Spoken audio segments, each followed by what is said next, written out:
Hello guys, Supitina TV, it's here. Ayan, may video na naman tayo guys. Gagawa tayo ng bagong dish. Nagte-trending to sa mga chef cuisine. Ayan, gagawin natin yung trending na ginawa ng isang chef. First time ko siyang gagawin. Ayan ang mga ingredients. Shrimp, saka lotus root, saka yung onion leaves. Ayan, pinagsama-sama ko lang yan guys. Nilagyan ko siya ng cornstarch, saka mga seasoning, paminta. Ayan yung gagamitin nating wrapper para makuha natin yung tamang style ng niluto ng isang sikat na chef. Hindi ko ano yung pangalan niya, pero alam ko niluto siya sa culinary art ng sikat na chef yan. Yan, binalot ko lang yung minarinate natin diyan sa ating wrapper. Lumpia wrapper ang ginamit ko.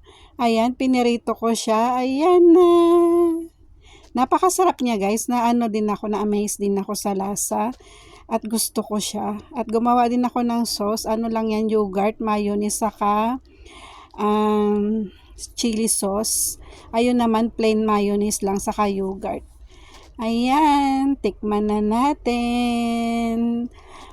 Nagustuhan niya ng amo ko guys. Kaya uulitin ko siya. Sasama ko siya sa 1 week na pagluluto ko. Sisingit ko na yan. Ayan, tikman. Ayan. Tinikman ko siya guys. Nagulat ako sa lasa niya. Napakasarap. Ayan. At saka alam nyo guys, naubos ng amo ko yan lahat. At ang sabi, ay bagong luto mo. Napakasarap. Ayan yung loob niya, diba? Hipon yan guys. Ang pinaka tinadtad ko lang yung hipon. Tapos lotus root. Ayun guys. Sana try nyo rin. Bye-bye.